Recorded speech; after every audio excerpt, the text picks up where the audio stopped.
Sabi po rito, no? Kasi dito, sa verse 1, dito ipinakikita rito na kung gaano kaseryoso ang Panginoon Diyos sa buhay ng bawat isa sa kanyang mga anak. Ito po ay sinasabi niya, tinubos kayo ni Kristo sa pamamagitan ng kanyang dugo at sa gayon ay pinatawad na ang ating mga kasalanan. Pakitaas po.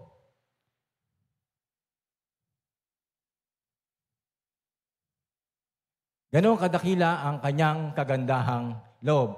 Diyan pa lang ipinakikita na kung gaano kadakila ang ating Panginoon, kung gaano siya kaseryoso sa atin. Ngayon, punta po tayo sa verse 10 po. Chapter 1, verse 10 po. Pagdating ng takdang panahon, layunin niyang tipunin ang lahat ng nilikha sa langit at sa lupa at ipailalim ang mga ito kay Kristo. Ngayon pa lang, ipinakikita na ng Panginoon kung sino ang maghahari, kung sino ang ating magiging Panginoon. Sa verse 21 po tayo.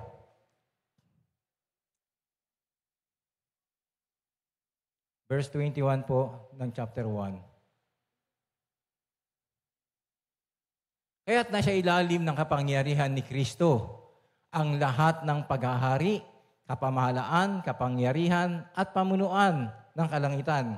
Higit na dakila ang kanyang pangalan kaysa lahat, hindi lamang sa panahong ito, kundi maging sa darating. Ibig sabihin, magpakailanman mananatili ang kapangyarihan ng ating Panginoong Hesus. Ito po, sinasabi ko lang ito dahil po dito, ipinakikita rito kung gaano kaseryoso ang ating Panginoon sa buhay natin bilang isang mga mananampalataya. Pinakikita rito ng Panginoon kung ano na yung kanyang plano para sa atin. Ngayon, ganun ba tayo kaseryoso rin sa harap ng ating Panginoon? Katulad ng ating Panginoon Diyos na ganun siya kaseryoso sa buhay natin. Kaya, puntahan po natin, dito tayo papasok ngayon sa Ephesians chapter 2. No po? Ito po, dahil po doon sa mga plano ng Panginoon sa atin sa chapter 1, ayaw ni Pablo na tayo ay muling manumbalik doon sa dating buhay natin. Kung ano yung mga pamumuhay natin nung araw. Kung sino tayo, kung ano tayo sa harap ng Diyos. Kaya nga sinasabi niya na tayo ay patay. Tingnan niyo doon sa Ephesians chapter 2, verse 1. Noong una, sinasabi, hindi sinasabi diyan dati, kundi noong una. Noong una, patay kayo dahil sa inyong mga pagsuway at mga kasalanan. Ibig sabihin, dito pa lang ipinakikita rito na nire-remind tayo ni Pablo na kung maaari sa mga plano ng Panginoon sa atin, sa mga magandang plano ng Panginoon natin, ayaw niya na tayo ay manumbalik doon sa dating pamumuhay natin. Kung ano yung dati tayo, kung sino tayo, ayaw niya, kundi nire-remind niya tayo ito. Kung kaya sinasabi niya ni Pablo na noong una'y patay kayo, hindi sinasabing patay physically. Kasi kung patay tayo physically, talagang totally wala tayong pakiramdam. Dito sinasabi niya rito, patay tayo spiritually. Patay tayo noon. Bakit tayo patay? Bakit tayo patay noon? Dahil sa mga ating mga pagsuway at sa mga kasalanan. Ano po ba yung mga kasalanan? Ano po ba yung mga pagsuway? Bakit ba pumasok diyan ang pagsuway? Sabi po diyan sa James. Sabi po sa James chapter 1 verse 14 po.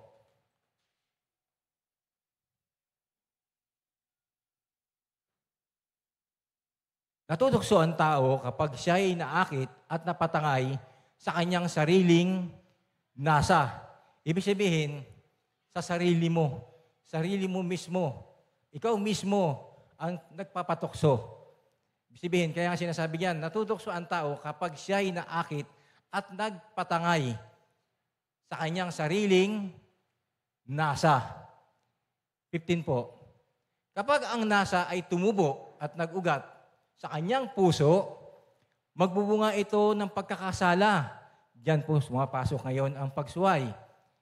Ito ang pagkakasala. Kapag ang kasalanan ay lumala, ito ay hahantong sa kamatayan. Ibig sabihin, kamatayang espiritual. Kaya nga po tayo, patuloy tayong nire-remind. Mapalad po tayo kasi yung mga apostol noong una, katulad nila Pablo, magpahanggang ngayon, patuloy tayong nire-remind. Nire-remind tayo, patuloy tayong pinaalalahanan. Kaya nga dito sa verse, itong sa chapter 2 nito, sinasabi diyan, dito sa John 5:25 po tayo. John 5:25.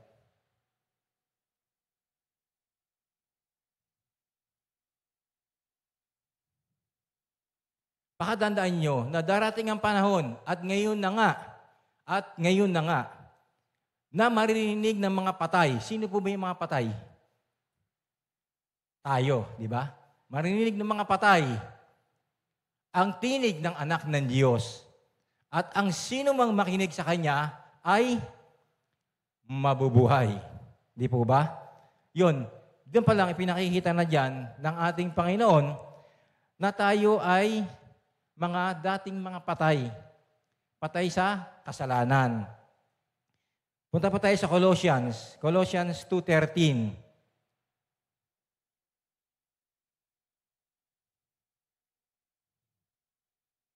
Colossians chapter 2 verse 13. Kayong dating patay sa kasalanan. Kayong mga hintil na hindi nasasakop ng kautusan ay binuhay ng Diyos na kasama ni Kristo. Pinatawad niya ang ating mga kasalanan at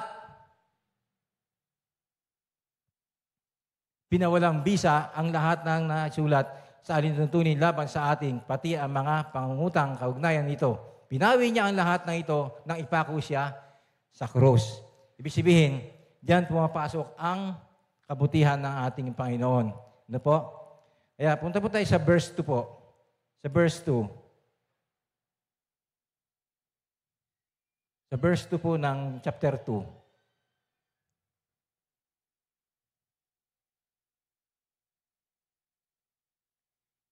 Sabi po dyan, no? Sinusunod ninyo noon. Ang unang sinabi noon sa verse 1, ang sabi, noong unay, patay kayo. Pero dito sa verse 2, sinasabi niyan, sinusunod nyo noon ang masamang takbo ng mundong ito. Ang masamang takbo ng mundong ito at napailalim kayo sa prinsipe ng kasamaan. Ang espiritong naghahari sa mga taong ayaw pasakop sa Diyos. Lahat po tayo, walang exception. Ganyan po tayong lahat. Ayaw nating magpasakop sa ating Panginoon Diyos nung araw. Kaya namumuhay at nabubuhay tayo sa pagkakasala. Nabubuhay tayo na tayo ay, buhay nga tayo. Sabi nga, ikaw ba ay tunay na Kristiyano? Kristiyano ka ba? Kung ikaw ay tunay na Kristiyano ka, baka mamaya Kristiyano ka lang sa reliyon. Sa reliyon lang, Kristiyano ka. Pero, wala kang Kristo sa puso mo. Di ba? Kasi, yun po ang mahirap sa atin. Sinasabi natin, we are Christian. We are born again. Pero, sa bibig, Kristiyano tayo. Meron tayong religion. Born again, sinasabing ganyan. Ang religion natin, born again tayo. Pero, wala tayong Kristo sa puso natin. Kaya patuloy tayong gumagawa ng mga kasalanan. Patuloy tayong sumusuway sa kalooban ng ating Panginoon. Ano po? Kaya, sinasabi diyan, sinusunod ninyo noon ang masamang takbo ng mundong ito. Sinusunod natin noon ang masamang takbo ng mundong ito at napailalim tayo sa prinsipe ng kasamaan. Sino ba yung prinsipe ng kasamaan? Di ba? Yan yung espiritu na siyang nag-uudyok sa atin, na gumawa ng kasalanan, gumawa ng masama. Kaya, tingnan nyo dyan, Ang espiritong naghahari sa mga taong ayaw pasakop sa Diyos. Ayaw natin magpasakop sa Diyos. Magmula noon hanggang ngayon, marami pa rin ang hindi nagpapasakop sa kalooban ng ating Panginoon. Kaya, suriin po natin ang ating mga sarili. Kasi po ito, reminder po ito para sa atin. Sinasabi rito na ayaw ng Panginoon na tayo ay muling manumbalik pa doon sa dati nating pamumuhay. Kung kaya't patuloy at patuloy ang mga apostoles noon na nagre-remind sa atin, itinuturo sa atin kung ano yung dapat natin gawin. Dahil ang Panginoon Diyos ay seryoso sa ating mga buhay. Kung kaya't dapat tayo bilang mga Kristiyano, maging seryoso rin naman tayo sa harap ng ating Panginoon. Ipakita natin sa Panginoon na hindi lamang tayo Kristiyano sa bibig, kundi Kristiyano tayo sa pamumuhay, sa puso, isipan at sa kalooban. Ano po? Kaya dapat tayong matuto. Matuto tayo sa lahat ng bagay. Ayaw ng Panginoon na darating ang panahon na tayo ay magsisisi, na hindi tayo makakapiling ng ating Panginoon. Kaya ngayon pa lamang, ang Panginoon continuously nagbibigay ng reminder sa atin. Reminder, continuously reminder. Di po ba? Kaya, kung tayo ay nakikinig sa kalooban, sa utos ng ating Panginoon, dapat tayo maging seryoso. Dahil ang Panginoon seryoso sa buhay natin. Ano po? Sabi po dyan, no, sa Colossians po, Colossians 1:21 po.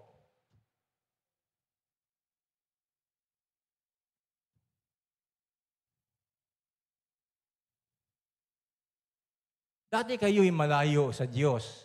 Dati kayo'y malayo sa Diyos at naging kaaway niya dahil sa inyong paggawa at pag-iisip ng masasama. Yan po ang masama sa bawat tao noon. Punong-puno ng kasamaan ang ating mga iniisip.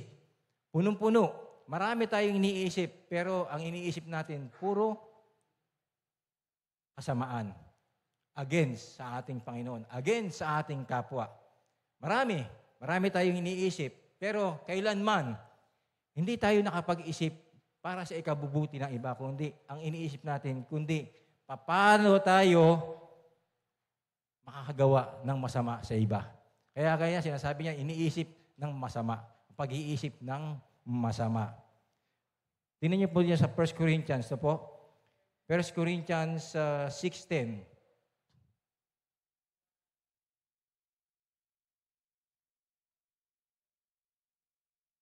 1 Corinthians 6:10 po.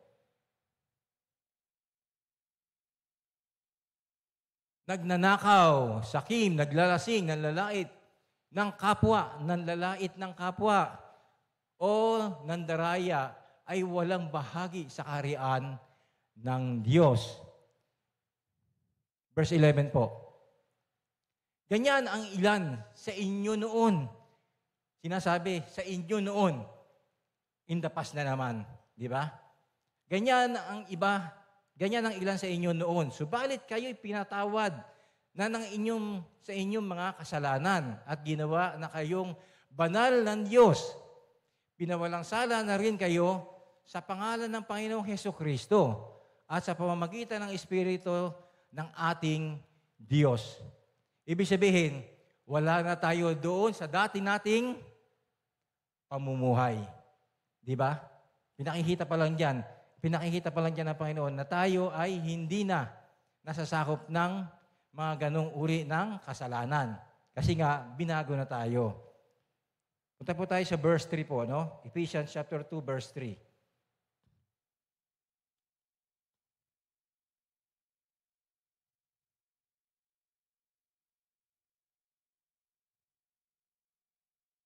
Ang totoo, tayong lahat, no exception. Ako, tayong lahat. Ang totoo, tayong lahat ay dati ring namumuhay ayon sa ating laman. Namumuhay tayo sa sarili nating laman. Sumusunod sa masamang hilig ng katawan at pag-iisip. Kaya't ang ating likas na kalagayan, kabilang tayo sa mga taong kinapupuotan ng Diyos. Isipin nyo, noon pala, ganun tayo kinapupuotan ng Diyos dahil sa ating mga kasalanan, dahil sa ating mga pagsuway. Kung kaya't hindi natin alam yon, di ba? Alam ba niyo yon na noong una, na napupuot sa inyo ang Diyos? Hindi, di ba? Hindi nyo alam na napupuot sa inyo Diyos dahil doon sa mga ginagawa na kasalanan at pagsuway. Kung kaya sinasabi diyan, kaya sa ating likas na kalagayan, kabilang tayo sa mga kinapupuotan ng Diyos. Di ba? Dapat sana hindi natin, ngayon lang natin nalalaman yan, na noon palang una na tayo nabubuhay sa sarili nating katauhan, ganun pala napupuot sa atin ng Diyos. Kaya, okay po?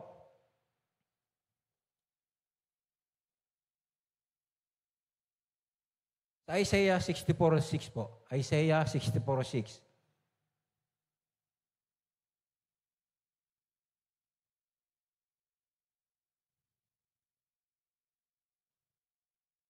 Lahat tayo'y naging marumi sa harapan ng Diyos. Lahat tayo ay naging marumi sa harapan ng Diyos. Ang mabubuting gawa natin, marunuming basahan ang katulad. Nalanta na tayong lahat, gaya ng mga dahon. Tinatangay tayo ng malakas na hangin ng ating kasamaan. Ganun po tayo noon. Na tayo ay natatangay tayo ng mga masasamang gawain. Natatangay tayo ng mga masasamang gawain. Sa 1 Corinthians 6 po. 1 Corinthians 6, verse 9.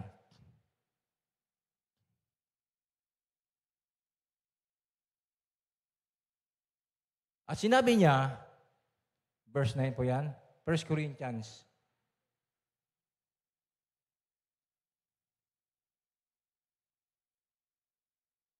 Hindi ba niyo alam na ang mga kasalanan ay walang bahagi sa kaharian ng Diyos?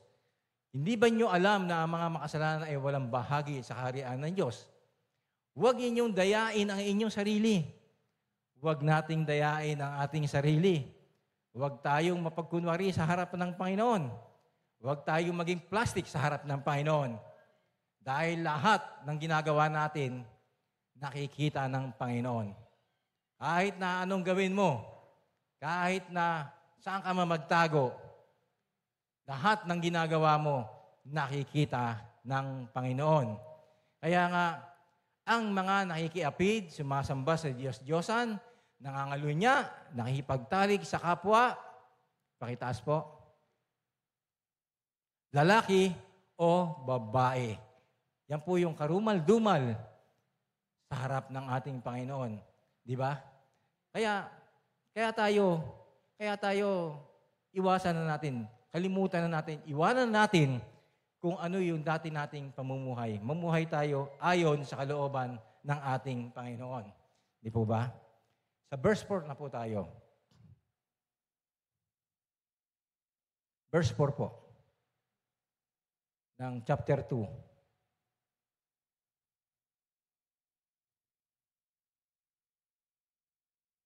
Dito po sa verse 4, dito po ipinakikita na ng Panginoon kung gaano niya tayo kamahal. Sabi po diyan, subalit napakasagana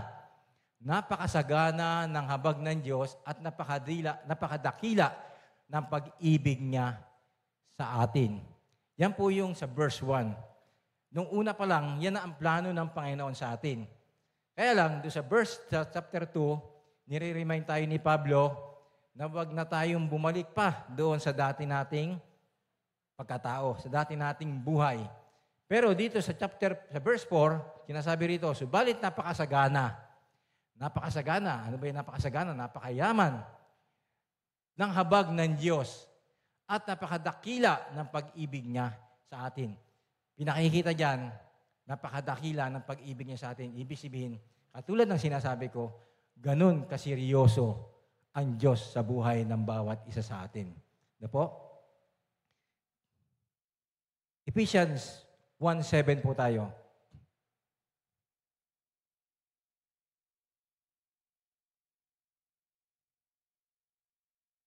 Tinubos tayo ni Kristo sa pamamagitan ng kanyang dugo.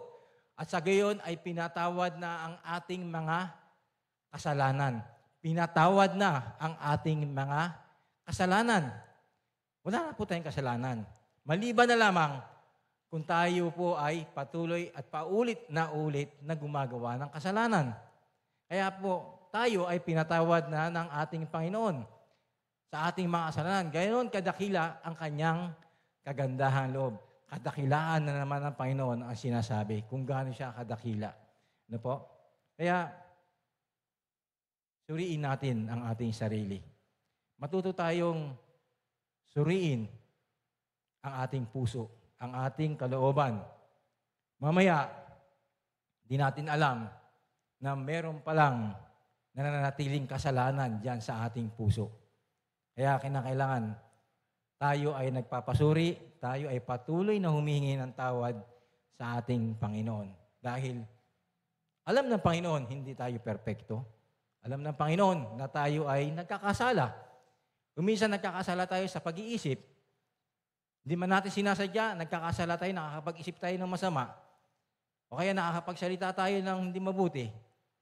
Lahat ng yan, nangyayari sa pang-araw-araw na buhay ng isang tao. Kaya lang, napakabuti ng ating Panginoon. Napakadakila ng ating Panginoon. Bagamat tayo ay nagkakasala, patuloy at patuloy niya tayong pinatatawad sa ating mga kasalanan. Di po ba? Punta tayo sa verse 5 po tayo.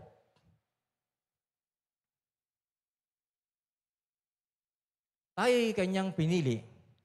Verse 5 po, sa chapter 2, verse 5.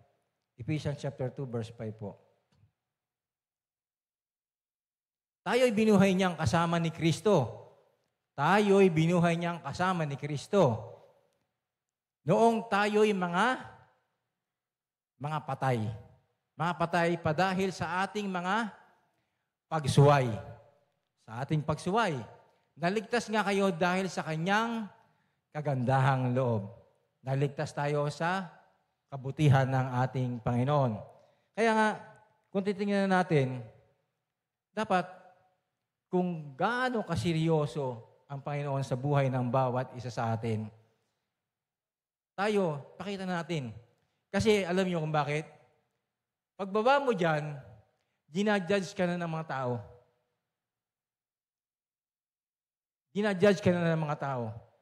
Yung mga taong hindi mananampalataya, yung mga taong namumuhay sa libutan, nakatingin sila sa atin. Tinitingnan nila kung talagang ikaw ay namumuhay bilang isang Kristiyano. Gusto niyo ba yun na gano'n na kayo ay nadjudge ng iba? Ikaw, born again ka, pero hindi nakikita sa buhay mo yung pagiging born again mo. Kagaya sabi ko nga, religion lang meron ka, pero Kristo wala ka sa buhay mo. Kaya yun ang napakasakit. Di ba? Yun ang napakasakit. Kaya dapat tayo, kung anong meron kang reliyon, dapat ganun din tayo. Meron tayong Kristo sa puso natin. Dahil kasi, hindi ka man magsalita, nagre-reflect sa'yo ang Panginoon. Nakikita nila kung sino ka. Nakikita nila yung pagbabago mo. Ganun. Pero, kung tayo ay patuloy na gumagawa ng mga kamalian natin, ginajudge tayo ng sanlibutan. No? Kaya, sa verse 6 po tayo.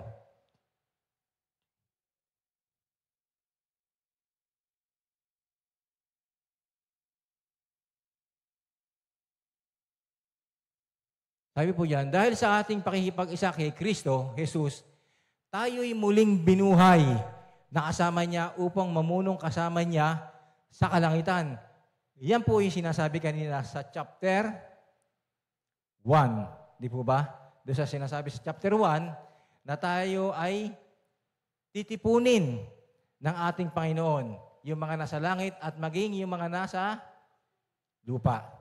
Kaya lahat po tayo pong lahat ay meron tayong buhay sa harap ng ating Panginoon. Makakasama natin ang Panginoon para mamuno sa kalangitan. Na po? Sa Ephesians 1:19 po. Ephesians 1:19.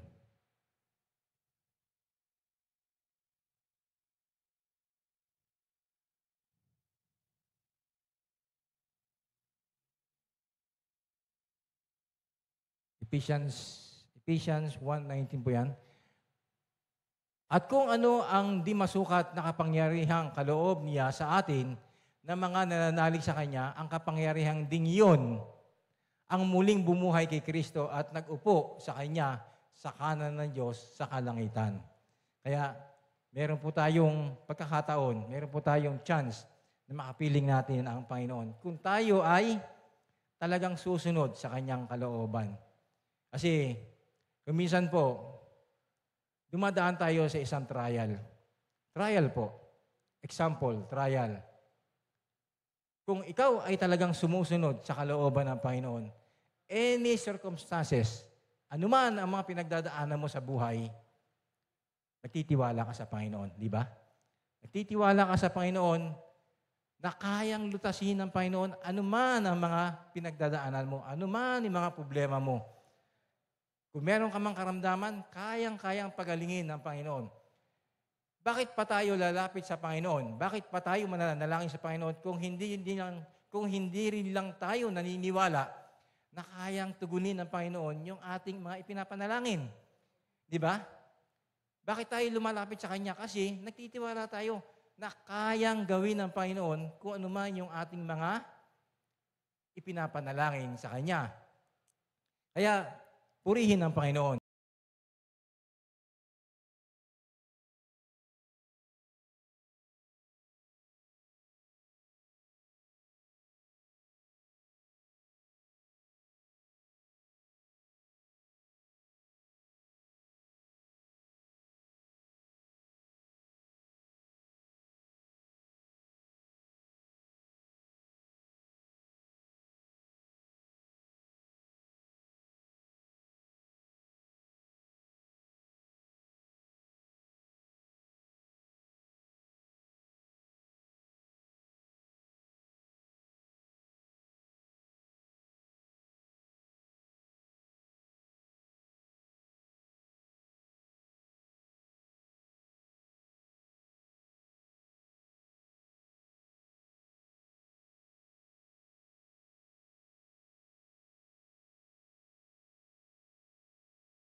Ibig sabihin, darating na panahon.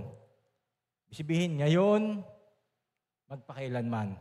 Darating na mga panahon, ay maipakita niya ang di masukat na kasaganaan ng kanyang kagandahang loob. Hindi masukat ang kasaganaan ng kanyang kagandahang loob sa pag-ibig niya sa atin sa pamamagitan ni Kristo Jesus. Isipin nyo, ganun tayo kamahal ng ating Panginoon Diyos. Ganun niya tayo kamahal. Ibig sabihin, bagamat tayo ay nagkakasala, bagamat tayo ay nagkakamali, pero sa pamamagitan ng ating Panginoong Hesukristo, tayo ay tumatanggap ng kapatawaran mula sa ating Diyos Ama. Tinatanggap natin yung kapatawaran ng ating Panginoon Diyos dahil tayo ay nakipag-isa na sa Kanyang anak na si Jesus. Ibig sabihin, ayaw man natin, pero ang Panginoon andyan lagi sa buhay nyo, sa buhay ng bawat isa sa atin. Kaya, tingnan nyo, kapag ang isang Kristiyano ay pinananahanan ng banal na Espiritu, banal na Espiritu, kapag ikaw ay gumagawa ng kamalian, ano nararamdaman mo? Ano ang nararamdaman mo kapag ikaw ay nakakagawa ng kamalian? Di ba, nakakaramdam ka ng conviction. Bakit ka nakakaramdam ng conviction? Dahil kasi, di ba tayo, templo tayo ng banal na Espiritu. Kapag ang banal na Espiritu ay nananahan sa iyo, pag ikaw ay gumagawa o nakakagawa ka ng pagkakamali, nagkakaroon ka ng konbiksyon. Ang masama niyan, Kristiyano ka, gumagawa ka ng kamalian, pero hindi ka nagkakaroon ng konbiksyon. Pero pag ikaw ay itinuwid, pag ikaw ay kinorek, nagagalit ka. Di ba? Nagagalit ka. Masasabi mo ba na ikaw ay pinananahanan ng banal na Espiritu? Hindi. Di ba? Kasi dapat, kung ikaw ay talagang pinananahanan ng banal na Espiritu, pag meron ka nagagawang mali, kung meron ka nasasaktan ng kalooban ng iba, andun kagad yung conviction, andun kagad yung nararamdaman mo kagad na yung pakiramdam mo hindi maganda. Pakiramdam mo nagkamali ka. Kasi nandoon yung conviction ng Panginoon sa iyo. Nandoon ang conviction ng Holy Spirit. Kaya, maging seryoso tayo. Ano po? Maging seryoso tayo sa harap ng ating Panginoon. Huwag lamang sa salita, kundi maging sa gawa. Ano po?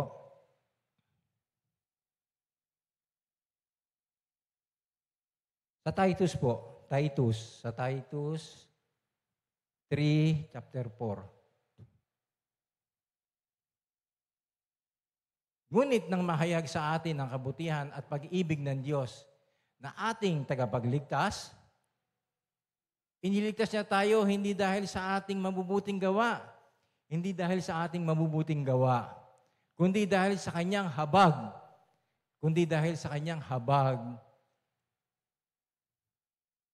sa atin. Tayo ipinanganak na muli sa pamamagitan ng tubig at tayo rin ay binago ng Espiritu Santo. O kaya, wala na yung dating pagkatao mo, kung sino ka man. Kung ano man yung dating pagkatao mo noon, wala na yan, binago ka na ng Panginoon. Kaya lang, nangyayari lang dyan, minsan sa atin, hindi natin, we always going back to the future. Yung mga nakaraan. Binabalik-balikan natin yung mga nakaraan. Ayaw nating kalimutan, ayaw nating iwanan yung mga nakaraan. Kung sino ka, kung dati kang manginginom, kung dati kang drug addict, lagi mong sinasabi na ako'y dating drug addict. Ako'y dating manginginom. Ako ay dating ganito, ako'y dating ganon.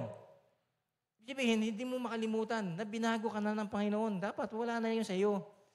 Kasi, pag paulit-ulit mong binabanggit at patuloy mong binabalikan yung mga nakaraan mo, hindi ka binago ng Panginoon. Di ba? Hindi ka binago ng Panginoon kasi namumuhay ka pa rin sa dati mong pagkatao. Kasi lagi mo sinasabi na dati akong drug addict, dati akong ganito, dati akong ganon. Ganyan naman ginagawa ko. Hindi mo makalimutan yun. Dapat nakalimutan mo na yun. Kasi nga, bago na tayo. Bago na tayo sa harap ng ating Panginoon. Hindi na tayo katulad ng dati noon. Kaya ano sinasabi diyan? Nung unay, patay kayo. Pero ngayon, binuhay na tayo ng Panginoon. Binuhay na tayong muli ng ating Panginoon. Ano po? Sa verse 8 po tayo.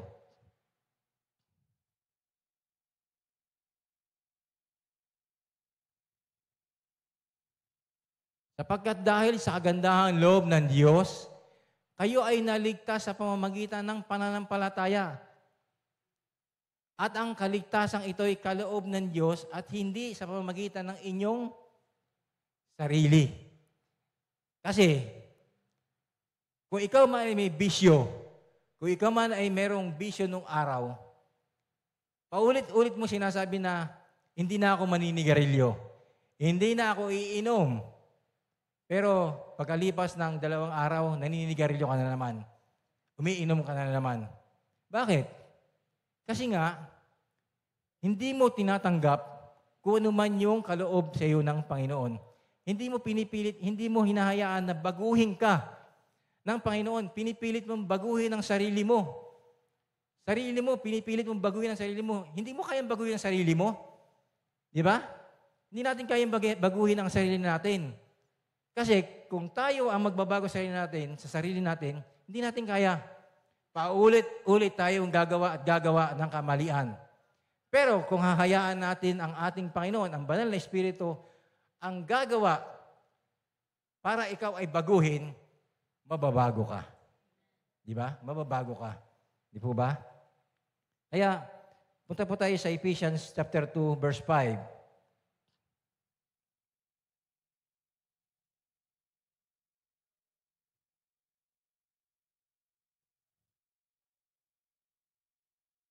Tayo'y binuhay niyang kasama ni Kristo noong tayo'y mga patay pa dahil sa ating pagsuway.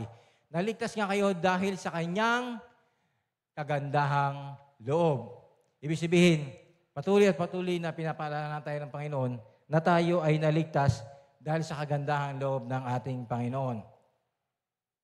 Punta pa tayo sa verse 9. Sa verse 9 po ito.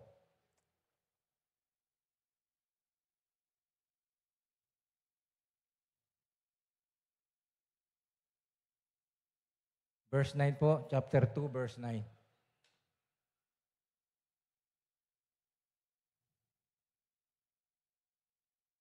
Hindi ito bunga ng inyong mga gawa, kaya't walang dapat ipagmalaki ang sinuman. Wala tayong pwedeng ipagmalaki sa harap ng ating Panginoon. Hindi natin pwedeng sabihin sa Panginoon, Panginoon, nabago ako dahil sa sarili kong pagsisikap. Hindi mo pwedeng sabihin sa Panginoon na yan na binago ko ang sarili ko. Hindi mo pwedeng sabihin sa Panginoon, ito ay bunga ng inyong mga gawa. Kaya't walang dapat ipagmalaki ang sinuman.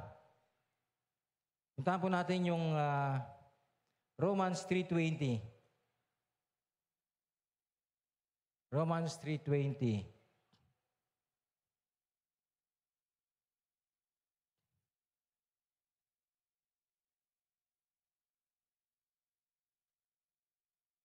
Walang taong napawalang sala sa paningin ng Diyos sa pamamagitan ng pagsunod sa kautusan.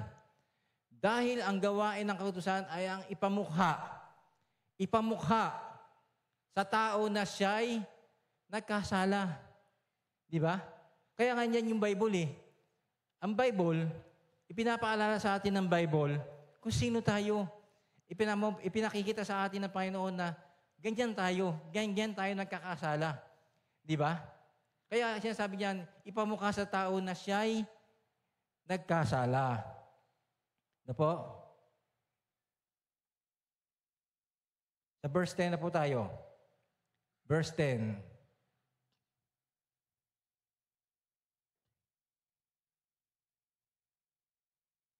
Sapagkat tayo nilalang ng Diyos, nilikha sa pamamagitan ni Kristo Jesus, upang iukol natin ang ating buhay. Iukol natin ang ating buhay sa paggawa ng mabuti.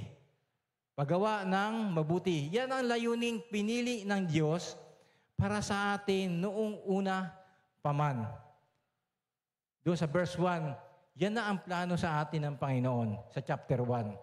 Yung tayo ay yung layunin ng Panginoon na tayo ay pinili ng Diyos para sa ating, para sa atin noong una pa man. Ibig sabihin, lahat tayo, pinili na tayo ng ating Panginoon. Meron na magandang plano ang Panginoon sa buhay ng bawat isa sa atin. Kaya lamang, mangyayari ang plano ng Panginoon sa buhay ng bawat isa sa atin, sa buhay mo, sa buhay ko, kung tayo ay susunod sa kalooban ng Panginoon. Mangyayari lahat ng yan. Sa 2 Corinthians po, 2 Corinthians 5:17.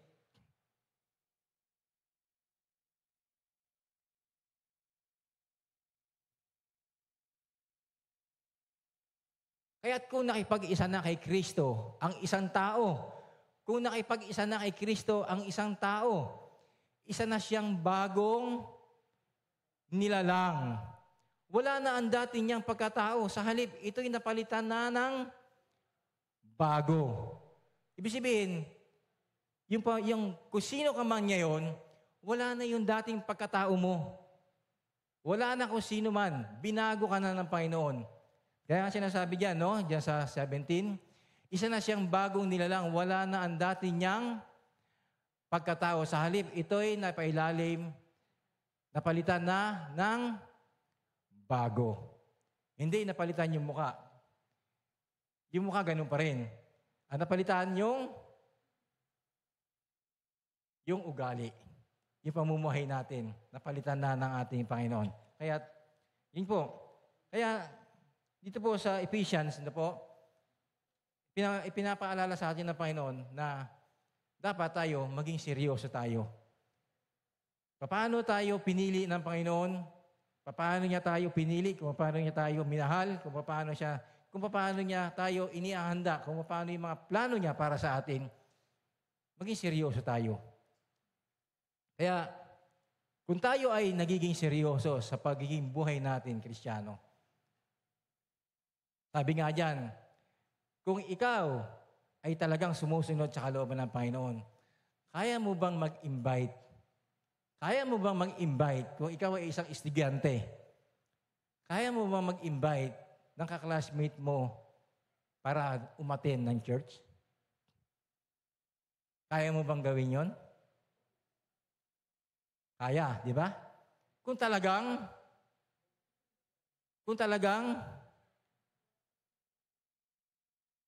gagawin mo yung kalooban ng Panginoon. Pero kung hindi mo sinusunod ang kalooban ng Panginoon, ano ang mangyayari? Wala. Kaya nga, suriin natin ang buhay natin, suriin natin ang puso natin. Maaring meron tayong reliyon, pero wala tayong Kristo sa puso natin. Tandaan nyo lagi yan. Kaya na kailangan, kung tayo ay merong reliyon, meron tayong Kristo sa puso natin. Dahil ang Panginoon, laging nakatingin sa bawat isa sa atin. Hindi inaalis ng Panginoon yung kanyang paningin sa atin. Ano man ang pinagdadaanan mo, ano man ang sitwasyon mo, nalalaman lahat ng Panginoon yan. Alam lahat ng Panginoon. Kaya purihin ang Panginoon, no? Purihin ang ating Panginoon. Sige po, tayo ay tumayo at tayo ay manalangin. Hallelujah. Hallelujah. Hallelujah. Panginoon, maraming salamat po, Panginoon, sa napakadakilang pag-ibig mo sa buhay ng bawat isa sa amin. Salamat po, Panginoon, sa mga paalala, Panginoon, sa patuloy pang pagpapaalala, Panginoon, sa amin na kami po ay dapat na maging mag-ingat, Panginoon, na hindi na po namin balik-balikan kung sino kami, Panginoon. Kung kami po, Panginoon, ay namumuhay noon, Panginoon, kami po ay binago mo na. Binigyan mo na kami ng bagong buhay, Panginoon. Kaya sinasabi mo, Panginoon, kung sino man na nakipag-isa kay Kristo, siya po ay bago ng nilalang. Wala na yung dati niyang pagkatao, ito po ay napalitan na, Panginoon. Kaya, Lord, nagpapasalamat kami. Maraming salamat po, Panginoon, sa kabutihan mo, sa kadakilaan mo, sa pag-ibig mo sa amin. Nawa, Panginoon, alam po namin, Panginoon, kung gaano ka kaseryoso sa buhay namin, Panginoon, nawa, kami po ay maging seryoso rin sa aming pamumuhay Kristiyano, Panginoon. Kung kaya't, Lord, salamat, Panginoon. Salamat sa pagpapaalala.